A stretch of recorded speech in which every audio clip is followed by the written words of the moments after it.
Hey, it's Conrad Thompson. Thanks for checking out the podcast here on YouTube. Be sure to hit the subscribe button and the notifications bell. You'll get a notice anytime we upload some new content. And when I'm not asking Bruce, hey, how big was Batista's? Well, you know. One of the things I like to do is help people save money. And if you're watching this video right now and you're in a 30-year loan, man, you're overpaying your single biggest bill and you may not even realize it. I want you to do a little experiment for me. Take your calculator out, multiply your monthly house payment by 360 payments. That's how many payments there are on a 30-year loan. That big scary number, that's your total of payments. You're looking at that number? You know you can do better. Keep more of your own money right now and go to savewithconrad.com.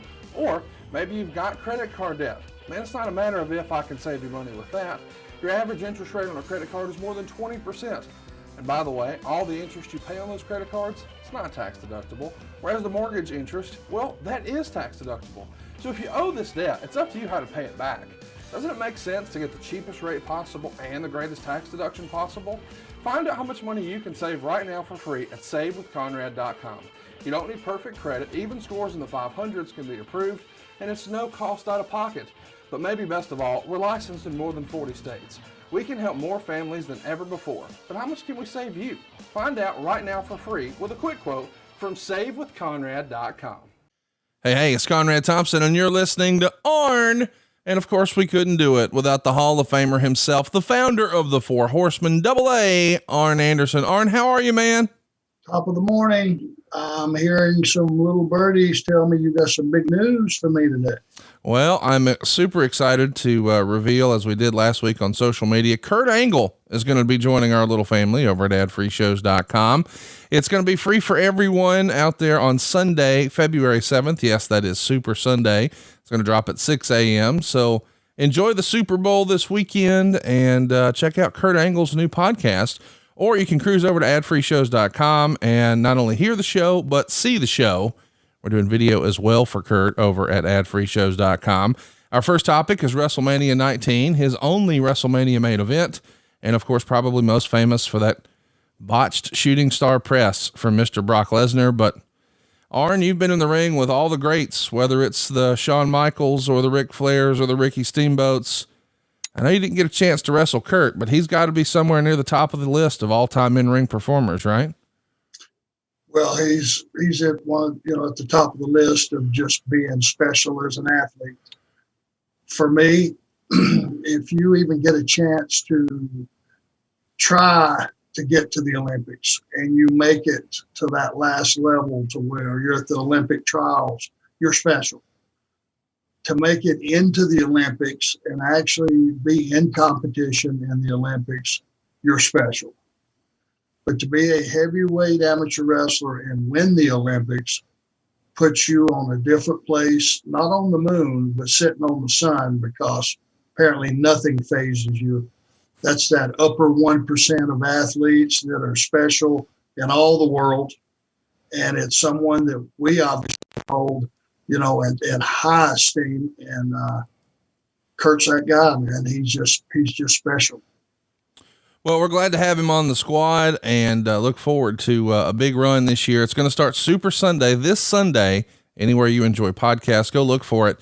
It's the Kurt Angle Show. That's what you want to look for in your device. The Kurt Angle Show. And again, it's live now, right now at adfreeshows.com. But let's jump into why we're here, Arn. It's all about the Arn Show here. Every other week, we throw you guys the keys to the kingdom and say, hey, man, what kind of show do you want? What do you want to talk about? Let's do a little hashtag Ask Arn Anything. We got hundreds of questions. There's no way we'll get to them all. Let's jump right into it. Rajiv says, on Ask Arn Anything, which exists over at adfreeshows.com, she said when Arn was first let go from WWE, he looked 10 years younger. Does that mean for the first time in your life you looked 30 instead of 40? All you guys, I'm gonna scoop you up into one circle and call you what you are, you smart asses. I will take looking 30 at any point in time. If I do make it to 65, wow, it has been the slowest turn of the wheels ever, I guess, in a lot of people's mind. What's the question again? Well, he's just joking about how Aaron thinks it was a life-changing situation for you in a good way to finally come off the Yes. road with WWE? Yeah, I mean, I got the call and hung up the phone maybe 3 minutes before she walked in the door.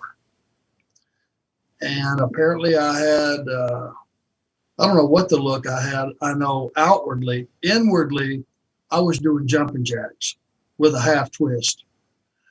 And she said, "What's wrong?" I said, "I just got canned." And she went, "What?" I said, "Yes." And she said, "Well, are you okay?" I said, "Never better." And it was literally like 500 pounds had just been lifted off my shoulder. And I looked at her and said, I pointed towards over to the couch and I said, "I will be sitting right there this coming Monday." And we started to talk more about it, you know, what had occurred and ramifications and all that. And man, I felt great for somebody that, you know, usually in our business, I would have looked at that as humiliation and one of those things, what are we going to do? And how are we going to get by? And, oh my God, you know, it's like, you know, at that point in time, there weren't that many places still, you know, to wrestle. AEW had only been started a small, short amount of time. And it was like it was a panic mode situation, or should have been, but I was absolutely thrilled because we'd prepared for this. It's like, you know, we lived beneath our means and we had taken care of our money and, you know, done all the right things that you're supposed to do heading towards retirement. This was just one of those things that was unexpected, but man, I welcomed. I was ready. Well, and we're glad to have you here. So, I don't know that it would have happened otherwise. I know it wouldn't have. So it all worked out. Shall I tell the audience part two? Sure. Go ahead. Well, and just when things, you know, you're going to, no matter what, even though we knew we'd prepared and all those things and done all the right things where we should, everything was up to date, you know, the right investments and all that. A little birdie must have heard about it and said, "Can I come over?" And guess who the little birdie was? Well, it was a big birdie. It's Big Birdie, the podcast birdie. And Conrad Thompson started throwing out some things that apparently he had already thought about.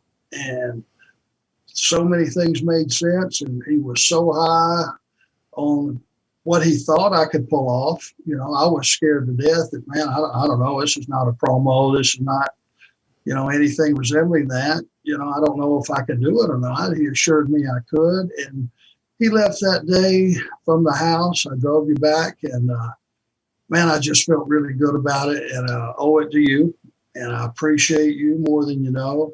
It's given me an avenue to relax a little bit about the business and not have to be so uptight about it and just enjoy some things and some stories that nobody would have heard otherwise. So my life got better that day, and my family's life got better that day, and I know I thank you a lot, but I can't thank you enough. So that's how it all got started. Likewise, man. I appreciate your faith and confidence in me, and together we're having some fun. And thanks to everyone supporting our sponsors, we're able to make a little money too. So we appreciate you guys helping support our sponsors and supporting us over at adfreeshows.com. As you heard Arn say, it means a lot, not only to us, but to our families. And we're just, we're all tickled to be here, man. And I'm looking forward to doing this for a long, long time. You betcha. Hoop says, "Hey, if AEW told you they wanted you to manage a current tag team and you choose, who would you pick?" I don't know. There's some good teams out there. Yeah. You know, obviously FTR doing just fine with Tully. You know, that was a very good selection. You know, I had thought about for a long, long time, possibly one day managing those guys, but man, they're doing great. They're doing phenomenal. And it's, you know, it's put Tully in a spot to where he can get caught up where the business is concerned. He's still got a great mind for the business. And he's a great addition to that team. To be perfectly honest with you, there's something going to be happening, I hope, pretty soon. on AEW. We'll keep that just kind of close to the vest until it does happen.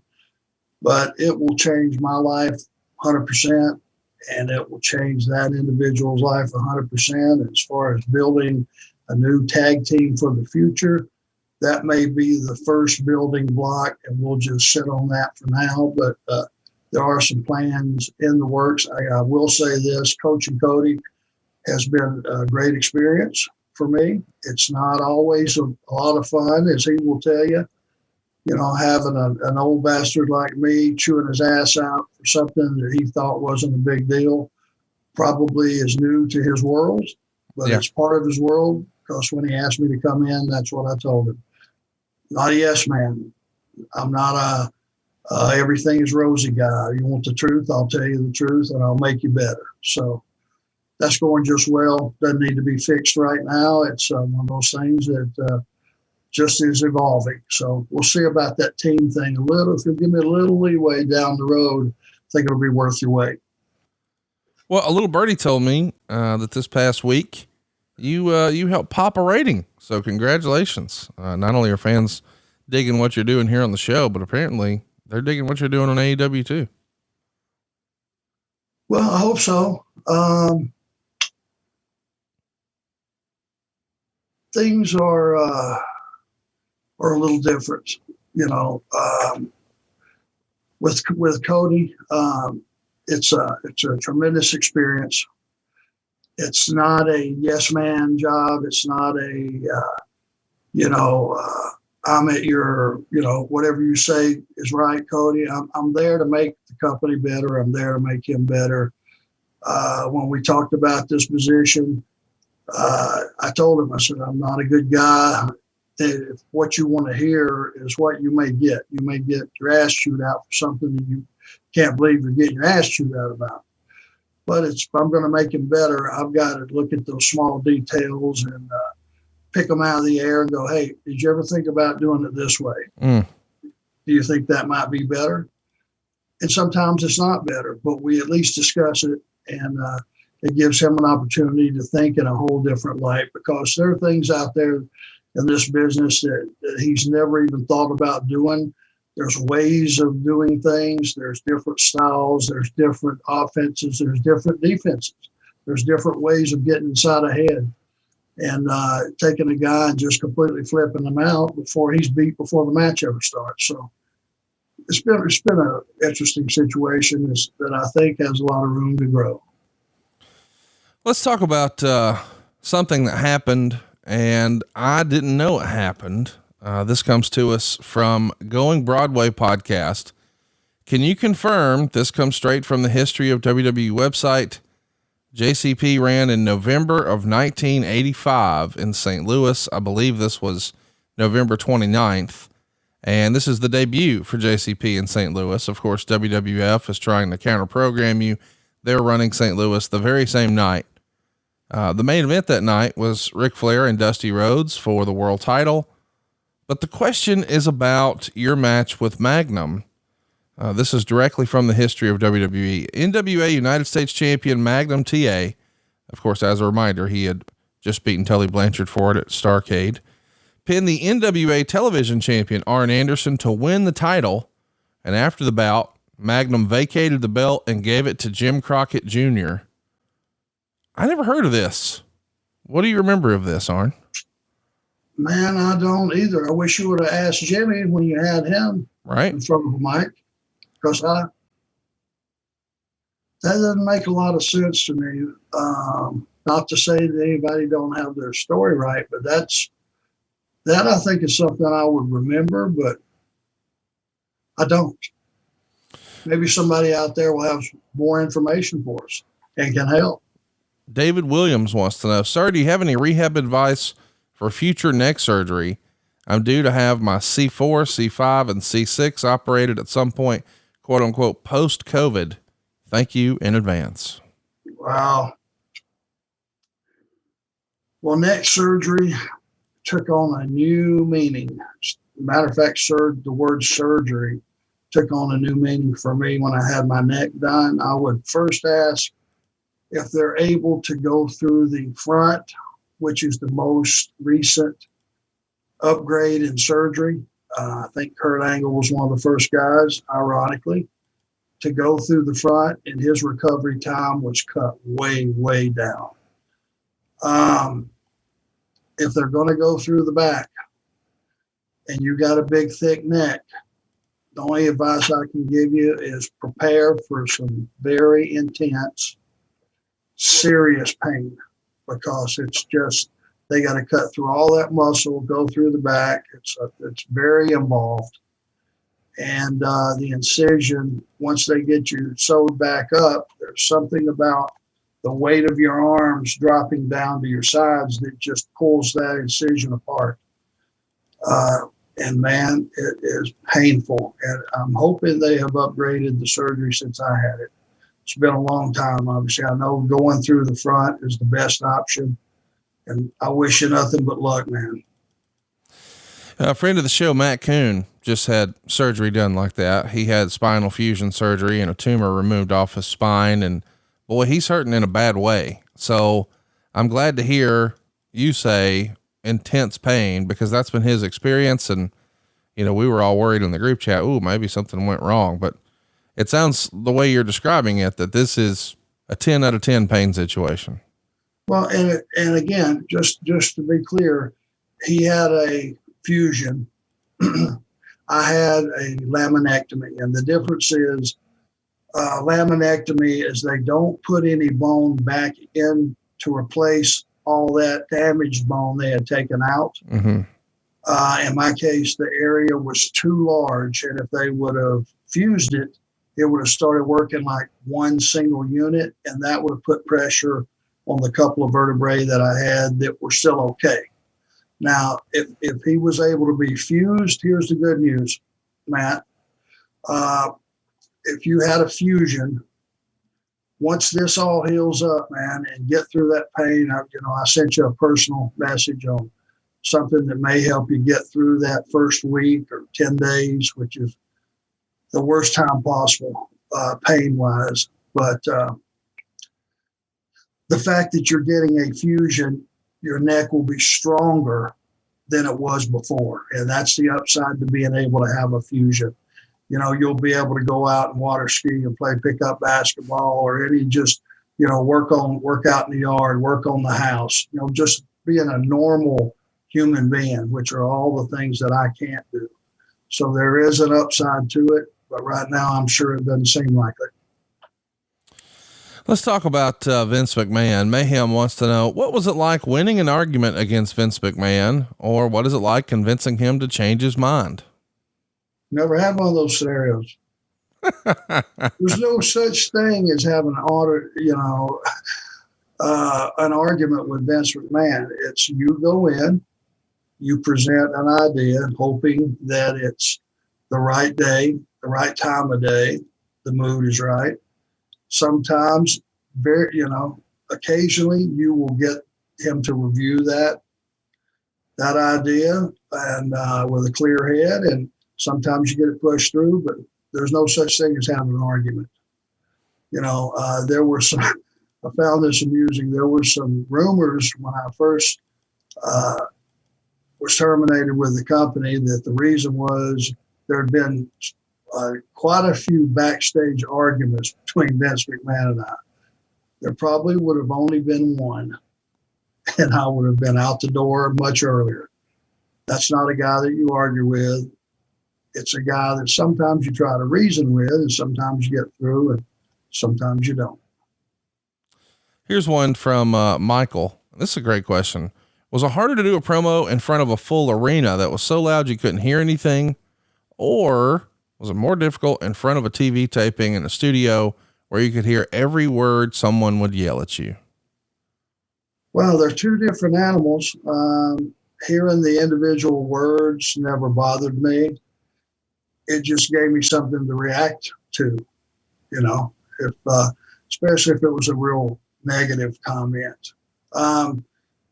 What you have to do is have a outline in your head, bullet points of what you want to talk about when you're in a full arena, because they may act or react randomly. It's like they're going to wait for you to finish your thought and then react to it one way or the other. They may, just because they want their voices to be heard on television, they may be right in the middle of the announcer asking you a question and they go into a chant right in the middle of it, which can get distracting. You just have to stay focused, realize that sometimes you're just going to have to drop that mic, wait for them to finish, let them complete their thought, and then you move on to yours. Best advice I can give you. Real sweet question here from Amy, who says, tell us more about Granny. You told us a story once that she didn't like you buying a new car, thought that you should save or spend better. Was she smartened up to the business? Did she like you getting booed? What'd she think about you being a bad guy? I don't think that she ever really got that in depth on whether I was a bad guy or a good guy, or actually, I don't know that she ever watched me wrestle a match. She might have started out watching, felt like it was too violent, left the room. I will just say this, much like I had revered and talked about my grandfather and how he taught me how to be a man and look after my family and, make sure you go to work every day and that you're on time every day and you're a dependable employee.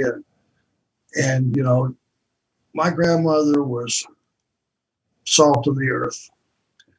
She got up every day. She swept up, cleaned up the house, and, cooked the meals, did all the things that a housewife would. But the day I was born, and then I get this story from some people that would know, my grandmother took me out of my mom's arms and took me back to their house with the simple knowledge that my mother was not ready to be a mother yet. And she saw that and decided she would take that duty over. Now, she hadn't raised any kids in quite some time, since my mother's an only child and I'm an only child. There was a pretty good gap there from the last time she held a baby. And from that day forward, she raised me. She was my mother.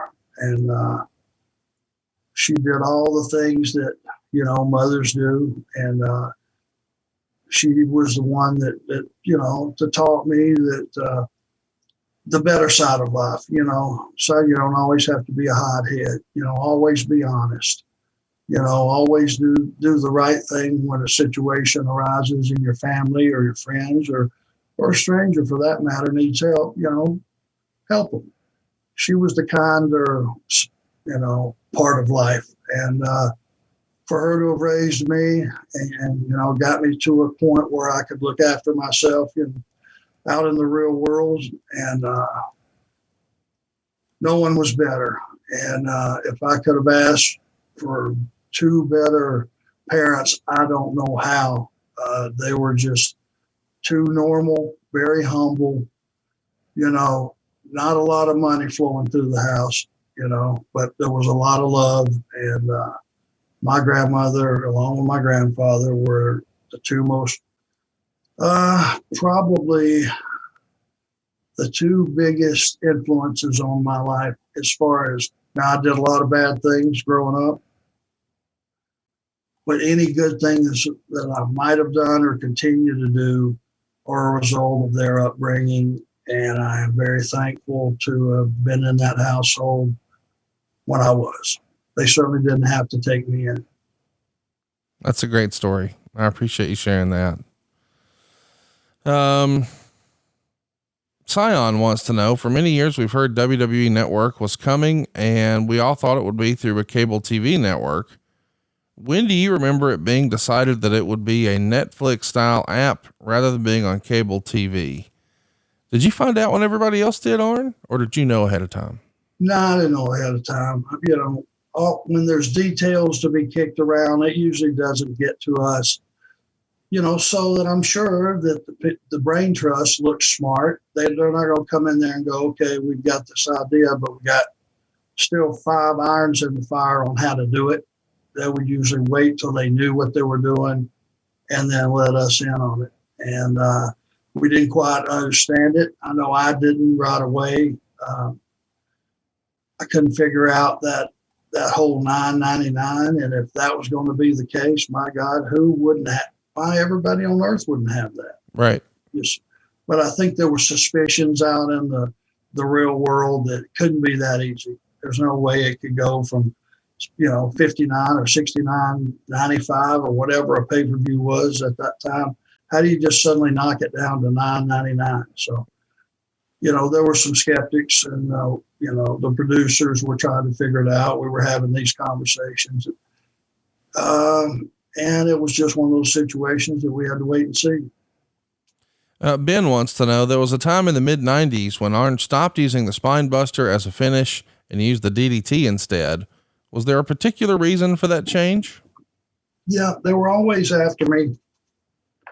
The Turner people, you would get a person in a position, whether it was, you would bring in a new booker or you would have a new boss that was his boss, that was the Turner representative in the company. And they were always looking, for new and fresh. And they would look at me and, God, there's that old pair of house shoes that's still here. He's comfortable. Everybody's comfortable when they put them on, but man, he's been here a long time. And that they were constantly looking for change out of me. There was instances of, hey, you need to switch up your costuming. Hey, you need to switch up this. And I don't think people understood back at that time that, I'm pretty sure nobody came up to Bret Hart and said, hey, Bret, you've been here a long time. You've been here too long. We need to get you out of here, and let that be the only reason. That just didn't stick with me. If you could perform and you knew what you were doing, every company needed some of those guys. It was stability. It was, so I think it was probably one of those situations where they were looking for some change. So I just said, okay, I'll steal Jake's DDT, and I can pull that off just to give them something different and give it a different look. And whether or not it worked or not, who knows? Jay Felton wants to know, did you ever get in the ring with Harley Race? Any Harley stories? I was out and had some matches with Vader, and when Harley was managing, never Harley as a performer. My God, what a learning experience that would have been. I could only imagine what you would learn from someone like Harley Race. He was one of the all-time greats, and his pacing was more my pacing. And, I would learn from him and watch guys and, see how they took their time, and they would accelerate their offense at a particular time and then settle it back down. And there's so many things a young wrestler can learn from watching Harley Race tapes. I would have been so honored to have been in the ring with him. Was out there, and I think he probably punched me in the head a few times at Vader's behest. But other than that, I never had an actual match with him. I'm sad to say. Holly Brooks writes in and says, years ago in Mobile, I saw an old woman moon Jimmy Golden. What's the craziest thing a fan has ever done to you? I've had many canes broken over my back. Really? From little old ladies. Wow. You knew that. Remember I've told you the spider story about grandma and the Columbia? Mm-hmm. I shot Ricky Morton out to right at her feet at the guardrail. And I rolled out and looked at her, and she looked at me. And as I bent over to pick up Ricky, man, I felt something whack. And she had stood up and broke her cane over my back. And let's just say that getting a hold of Ricky Morton and getting him back in the ring became imperative. I don't know why that's fun for me, but little old ladies and canes, and man, that's old school. That's good stuff. Well, and it wasn't that random time. I would say probably a half dozen over the years, which may not seem like much, but it's that's a lot of little old grannies. Well, I've never had not even one time has a grandma broke a cane over my back. So you've lapped me 6 times. Well, we should probably arrange for that. I'm sure we could borrow a granny and let you see how that feels. Like 20 years from now, Aaron will probably do it for me. Scion wants to know, what's Arn's opinion on WWE Studios? Has he ever enjoyed any of their films? Well, I never was involved on that end of the business. I can't begin to tell you guys how consuming the job that I had was, being on the road all the time and, doing international shows and international travel and, quite a few house shows. I was never involved in the movie making end. I was happy for the guys that did have movies, the Canes and all those different guys that got to star in those movies, Cena and Orton. And, it just was a possibility that something big would open up. Obviously it has for John. Obviously it did for Rock. Probably Austin. There's a lot of guys that have done several movies. I was just happy that may lead to something in Hollywood. You never know. Here's an interesting one. This is from Mr. Perfect Fan Canada. Who, in your opinion, did the best press slams in the business, and what was the secret for big guys like Terry Gordy to go up for the ride? He seemed to get press slammed a lot more for a big man. Terry Gordy was an exceptional worker, and there's a key to getting press slammed, and it's basically, and it's to protect you as well. It can be considered defense or just self-preservation. When a guy picks you up for a press slam, you've got to keep your body stiff and rigid.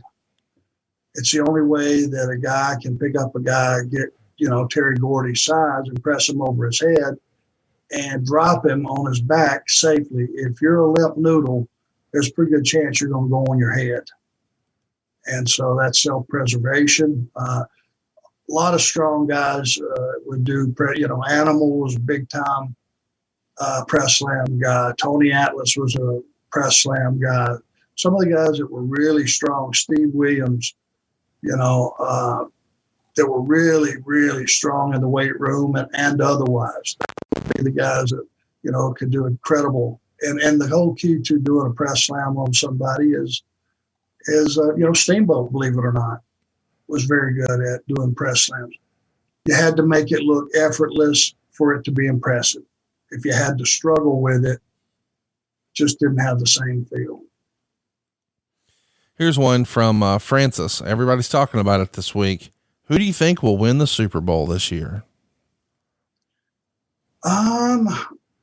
All indications point to Tampa Bay, that this is just their year.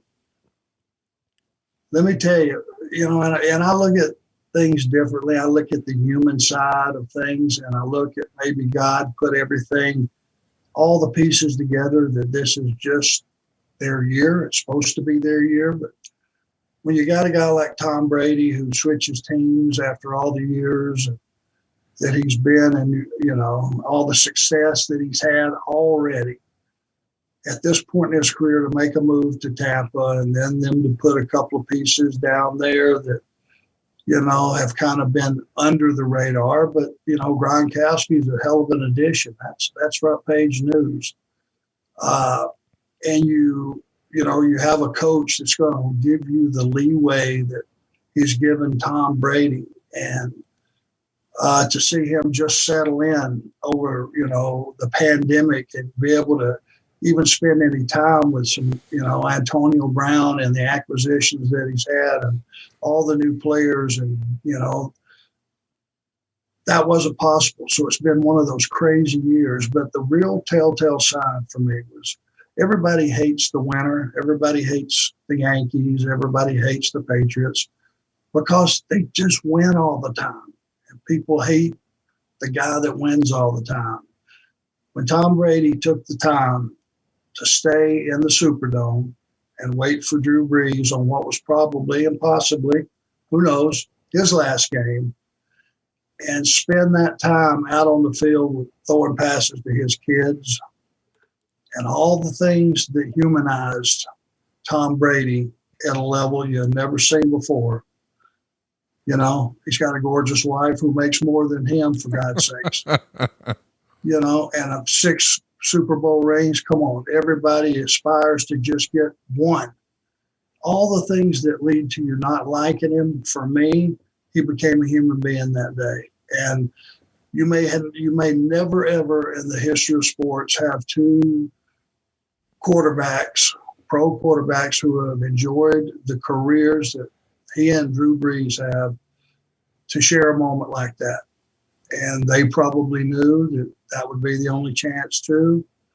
And it's just, if you're an athlete, it's special. And to have that regard for someone, you know, when you're Tom Brady, you know, to have that regard for Drew Brees and vice versa.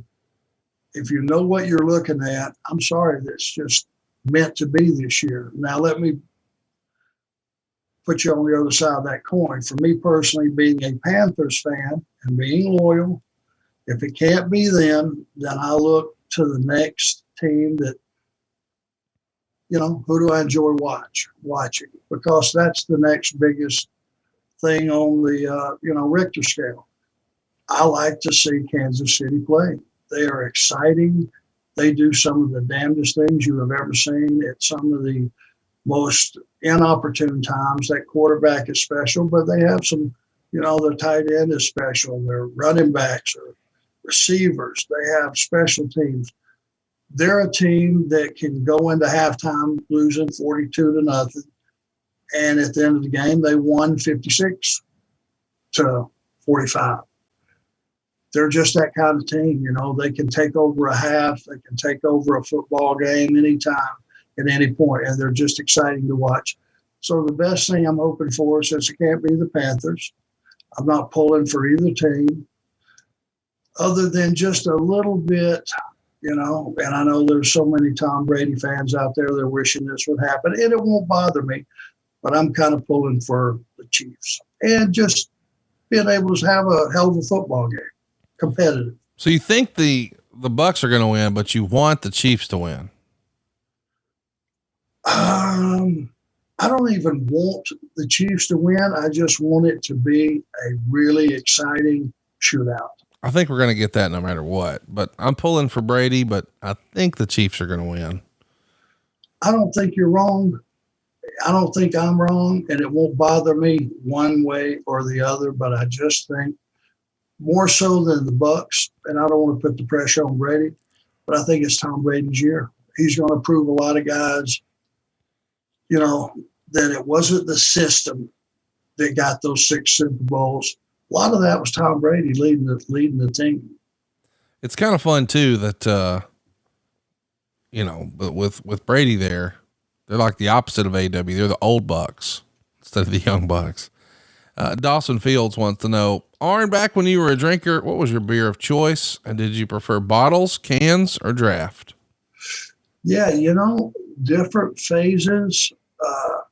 Loved, I guess if you looked at the stalwart, would have been a Miller Lite in the bottle, ice cold, hard to beat. When we were in Japan, we got a hold of some Asahi Dry, silver can.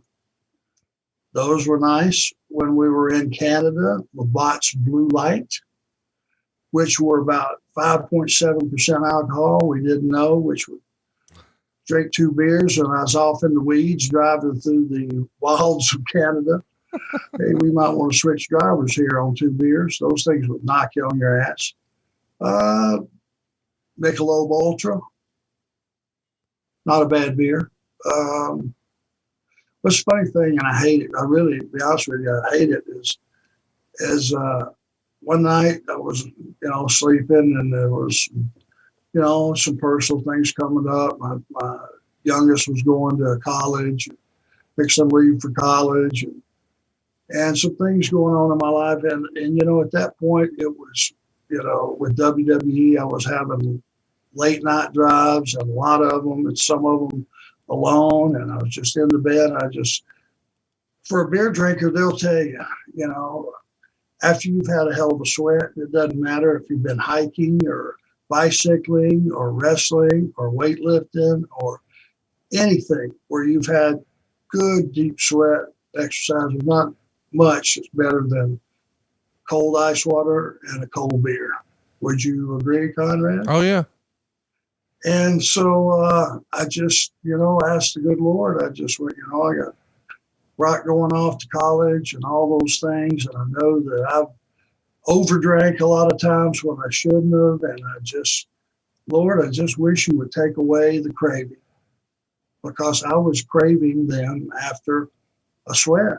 That's the only word I can say is I didn't want a soda. I didn't want an iced tea. I didn't want a protein drink or any of those things. I wanted either a ice cold water if I, was working that day, or a cold beer if I wasn't.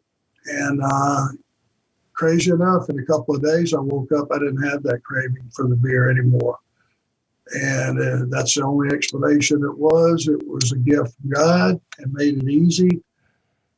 So when I rolled out of the arena at 11:30 at night and had a 300-mile drive, I didn't have that issue of, man, I really want 6 beers, or 8 beers on this drive, which was the wrong thing to do and dangerous. So quit drinking, but I sure do miss them from time to time. And once you've lost that taste for a cold beer, I don't think you get it back. Yeah, it's not quite the same. I do wonder from a social standpoint, did you still find yourselves in moments or times where in a social setting you would enjoy a beer, or did you just say, no, man, I don't think I want one at all anymore? Yeah, if there was no drive, and occasionally the situation was that, but you know what? I think it wasn't the beer that I would have to just get me through the moment. If you're sitting around with a lot of people drinking and you're not drinking, that's not fun. It's weird. Yeah. I figured it out. I did not enjoy that environment. Yeah. But, I could have like a still drink an occasional double Stoli Sea Breeze and maybe have 2, and that'd be the extent of it. And whatever I was doing, I just cut it off. If I was driving, I was done with it. Or if I was, at the hotel bar having a couple drinks, just, with the guys for the camaraderie sake. But I never really went back to the beer. Who knows? May have a craving sometime. And if I do, I'll have one. Yeah. I just know in a social setting, it's probably hard after a show, if the hotel bar is full of all your coworkers and friends, and you used to be right in the center of them yucking it up, and now all of a sudden you're not, that can be addictive. So you want to go hang out with your friends and fellowship, I like to say. But it is weird if everybody there is drinking a beer and you've got a water.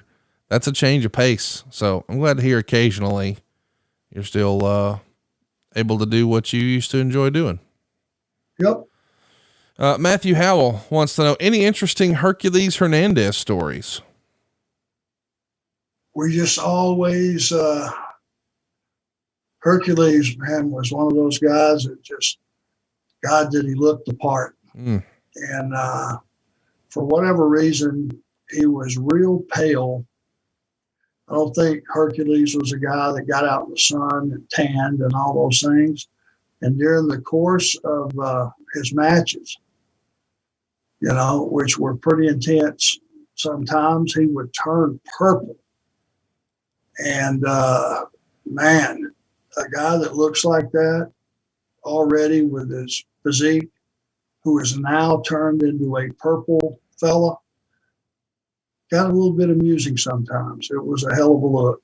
And I'm assuming it had something to do with his, inward system. But that was the one thing that we always remember about her. What a physique, and God, he would get purple during the course of the match. Roger wants to know any particular favorite enhancement talent that you enjoyed working with. Oh, well, Bobby Blaze was good. Excellent. Matter of fact, yeah. Bob Cook was a tremendous worker. George South has to be at the top of the list. There were Mike Jackson. There were guys that just never, for whatever reason, caught a break that probably should have and should have been on the regular crew, but that's some that really come to mind right away. Just Scott wants to know, does Arn like his wings with buffalo sauce or dry rub seasoning? Dry. Dry with ranch on the side.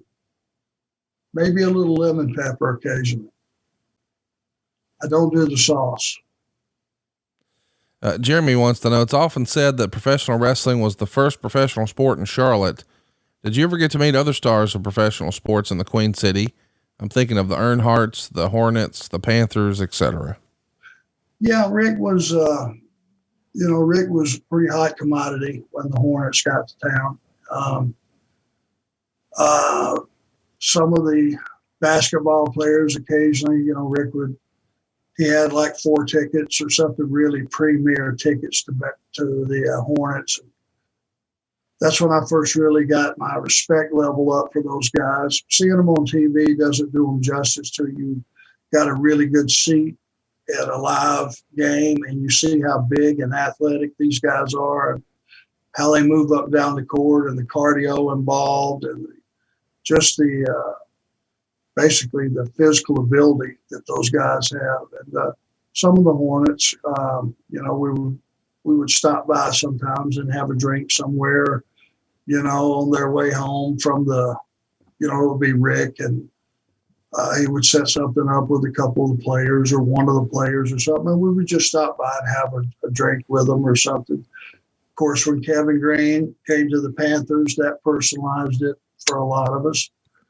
He would, be kind enough to give us his family seats and we would go to games and we would meet Kevin, maybe for about a dinner somewhere and after a game if time was permitting and schedule was permitting. So, we ran into some of those guys. The race car drivers you would always, run into in different places, restaurants in different places and see them walking down the mall at Christmas time. And, I didn't recognize them all. Some I did, the ones that were getting all the press that were on TV. And, the guys would throw up their hand, hey, Forcer, hey, double A, da-da-da. And I would go, who is that? And, my son would go, that's Dale Jr., Dad. So I had some, encounters around Charlotte. It's not that big a city. And had some, nice encounters, all positive with some of the other athletes in town. Whether it's athletes or actors or wrestlers, who was Brock most excited to meet as a kid? Do you recall? Oh, gosh. I tell you the thing, I guess the guys that probably he's the biggest fan of are the country singers of this era, the genre, and he will tell you who's a star and who's not. I've started listening to that country music, let's just say the last 7, 8, 10 years, it's kind of morphed into a younger, hipper crowd. Yeah. I guess you would say. The music is a little more contemporary, involved, and the singing is excellent. I've started listening to country music, which I really enjoy and never did growing up, but it was, a whole different deal. So I think that's the ones that, he's a huge sports fan. He's like Forrest Gump with facts and figures. He knows everything about everything, sports, music, all that stuff, because, he goes up in that room and he listens to everything. He listens to podcasts. He listens to all kind of stuff. And he's very knowledgeable, very smart kid. So he's fans of a lot of different stuff. Here's one from Mark in Dryden. He wants to know, was Arn aware of the rock and wrestling connection as it was happening? What were his thoughts about it? Yeah, it's like you could see that developing. It was oil and water. It was so different, that it just made it, you could not watch. You had to watch. But you couldn't not watch, I guess. I misspoke. It was just the two personalities, and they made it credible. They made it enjoyable. Their chemistry was excellent, and you could tell that deal was going to draw a lot of money. This one's an interesting one we never talked about. Jason wants to know, what are Arn's thoughts on the old rotating ring? Did you notice it when you were in the ring wrestling? Does a rotating ring present any unique challenges? Of course, we're talking about the old worldwide tapings that happened down in Orlando. I kind of thought it was a cool presentation, neat idea, but I never had to run the ropes or take a bump in there. What was it like as a performer? Well, yeah, and you probably never was in that ring at the first taping, which was 8:30 in the morning, and you had probably been, down by the pool or somewhere and drinking with the boys till 3 in the morning, and you walked out that door and it was already 85 degrees, and you went in, threw your boots on, and 30 minutes later you were in that rotating ring. That was one of the points that I really didn't even notice it until a couple of those hungover mornings, and then it kind of raised its ugly head. But it was nothing that I think it was just a good attempt to make things different, and I was always a fan of different. It ran its course and moved on. Fun one here from Francis Reyes. Did you ever watch the Jay Lethal skit with Ric Flair? What'd you think of it? Of course, he's talking about the woo off that happened in TNA. And of course, Jay Lethal does a great Ric Flair impression, and him doing his Rick impression to Rick and them trying to out woo each other is pretty fun to see online. I'm sure you've seen that. I did see it, and man, how entertaining and talented is Jay Lethal. Big time. And he brings a lot to the table from a entertainment perspective. And obviously, he's a huge Ric Flair fan. He had studied Ric Flair to the point that he had him down. And if you shut your eyes during that whole thing, that woo off, you probably wouldn't have known when Rick was talking and when he wasn't, when it was the other guy. It was pretty damn close. And it's always good to see young talent respect the older guys who paved the way. And that takes it to a whole different level. And it just showed you how talented, that guy was. This is one we've never talked about before, but I'm sure you have an opinion. Shane wants to know, you've let us know how you feel about boneless KFC, but how do you really feel about European bus drivers not putting ice on adult beverages and serving them warm AF? We haven't talked about that, but that did catch me off guard. My first time over in the UK, ice is not really a big deal over there, but it is a staple of almost every drink that you enjoy here in America. Was that a challenge after a show like that to have to drink some warm stuff? Well, let me just tell you this. It's a big deal to me, and it's a big deal to American athletes. And I would suggest they like their water cold after an athletic event. If they're going to eat, they probably like their soft drinks cold. And if they're going to drink beer, they damn sure want it cold.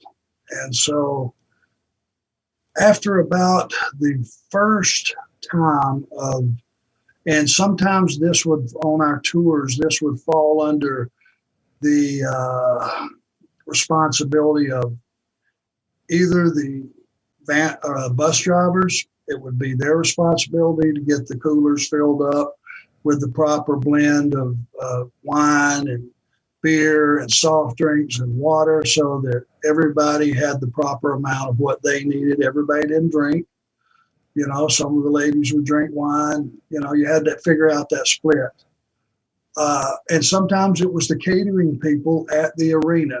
But after coming out and seeing 3 loaded coolers with all the things we needed, one for water, one soft drinks, one beer and wine, and seeing 6 cubes of ice sitting on top of each one, you could imagine we had to come to Jesus meeting with whoever was responsible.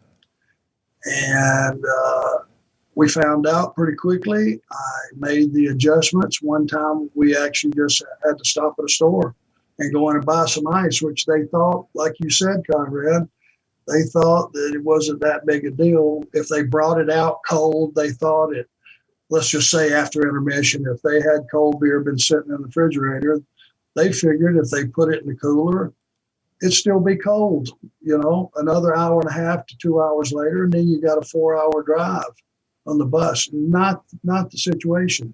It needs to be overflowing with ice. And after a couple of meetings with the prospective people and letting them know how important that was, we got that fixed and moved on.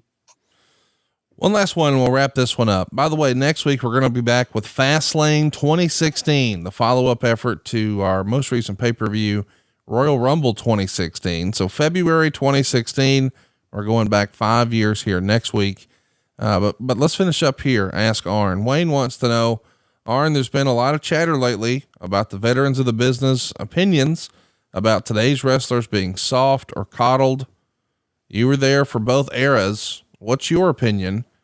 And of course, I guess we should remind everybody this really became a talking point when Joe Rogan had The Undertaker on his podcast, and he was talking about an era when men were men when he joined the business, and guys were more likely to have weapons in their bag. And these days they're more likely to have a gaming system. And he missed that era. But a lot of fans have challenged that and said, well, it's better for the boys now and safer and less bad habits, and you could go on and on down the list. But I do think that it's natural for someone to have some nostalgia and look back with rose-colored glasses and feel a lot of pride about the era they came up in. So I understand maybe a little more of what The Undertaker was trying to convey, but it certainly started a debate. Where do you stand on it, Arn? Well, not being talent the last 19 of the last 20 years, being in a backstage capacity, running the town capacity, taking care of the talent, taking care of the towns, looking after the company, but yet looking after the talent. And I've seen every side that you can see to the evolution of this business in the last 38 years. When I first started in the business, there was no such thing as wrestling schools. There was no such thing of having a conversation about a match prior to. You would literally walk into a new territory and not know a soul. And it was hard to get information. And people were all, back then, those days, it was very competitive. There weren't that many wrestling jobs, and there was probably 15 territories, we used to call them. But the crew was not as big as it is now. You didn't have guys that worked in a territory that didn't wrestle every night. Everybody that worked there wrestled every night. So you didn't have leftovers, and you didn't have guys that if somebody got hurt, you had somebody to put in that situation. We didn't have the company provide athletic tape. We didn't have the company provide doctors or trainers or any of those things, certainly not meals. It was you arrived at the arena, you brought your gear, you brought everything you needed to work. If you wanted to have a bottle of water in the back, you better bring it because nobody was going to provide it.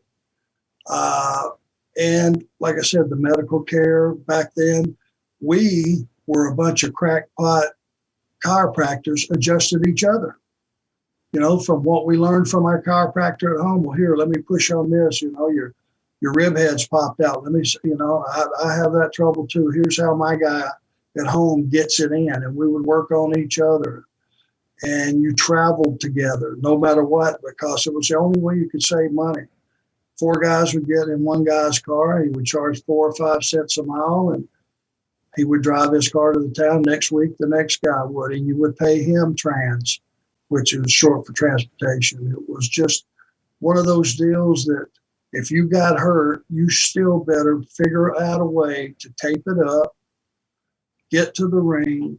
It didn't matter that you didn't have a 4-star match, but it did matter that you made the effort to get there and do something so that there was no such thing as substitutions.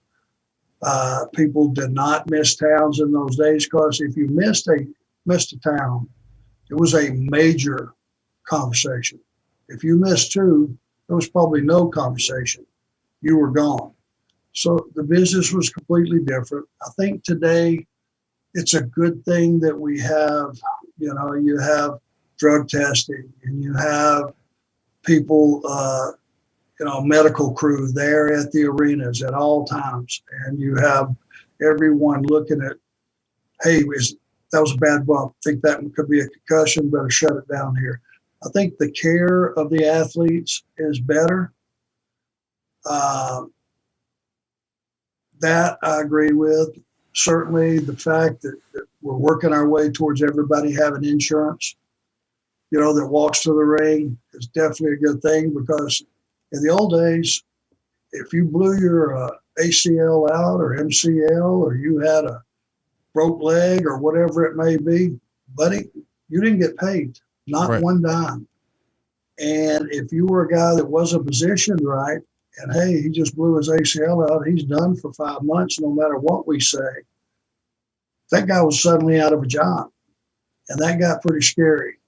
But it was, the nature of the business. You didn't get paid unless you worked.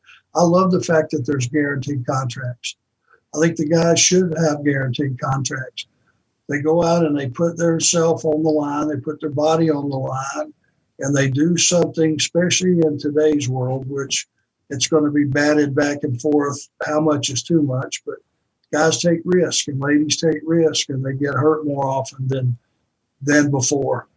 And part of that mentality is because back when I first started, if you got hurt, guys, your family was screwed because you didn't have a job and you weren't getting paid. That had a lot to do with, hey, am I going to do this superplex or this thing out to the floor or moonsault out to the floor or not?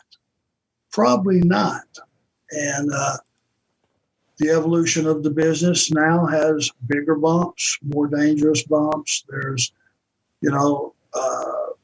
a lot of risk out there, and the business, I don't know if the guys are pampered is the right word. Maybe it is, who am I to say, but they're definitely taken care of. And I certainly don't mind, back in our day, I had to say, it was like guys weren't, the fact is some guys were taking pills and some guys were smoking pot, and some guys were drinking, and it was up to each guy to determine how much you did it and when you did it and how much you did it. Today has been taken over by video games. It's a lot safer for the talent, but back in the day, my saying was, here's the fact, these guys are much more manageable because they're a lot easier, because they all live pretty clean and they eat clean, and there's not the drug abuse issues and a lot of alcohol issues with the talent. Video games has replaced it. But back in the day, here's the reality. Everybody could work. And you weren't giving guys that had, no experience, very little experience. When you looked around a locker room, everybody in that locker room could work because they had to have a job. You couldn't get a job either unless you had a credible gimmick, or mostly it was because you could work. And that was the difference of then and now. They're taught over time instead of walking in the door with experience. And I think that's it puts a lot of pressure on the young guys who have never even thought about being a wrestler until somebody said, hey, you want to be a wrestler? You got a great look. Well, I don't know. Let's see. Back in the day, it was your life. And that's the difference in the mentality. Well said, kind sir. We hope you guys have enjoyed #Ask Arn Anything. Don't forget, we'll be back next week with Fastlane 2016. As a reminder, you get all these shows early and ad free, and you get that same treatment from everybody else that I podcast with. We've got lots of fun bonus stuff catered your way as well, including episode 2 of Title Chase. We're going to be talking about the old WWF tag. And of course, you don't want to miss what Arn teased earlier, the big Jim Crockett sit down interview. We've got something up our sleeves there that I think you guys are going to really dig. It's all happening at adfreeshows.com. Until next time, he is at the Arn Show. I am at Hey, it's Conrad, and we are out of time. We'll see you back next week right here for Fastlane 2016. It's Arn Hey, it's Conrad Thompson. Thanks for checking out the podcast here on YouTube. Be sure to hit the subscribe button and the notifications bell so you get a notice anytime we upload some new content. And go save yourself some money right now. If you're in a 30-year loan or you have credit card debt, it's not a matter of if I can save you money, it's a matter of how much. Find out right now for free at SaveWithConrad.com.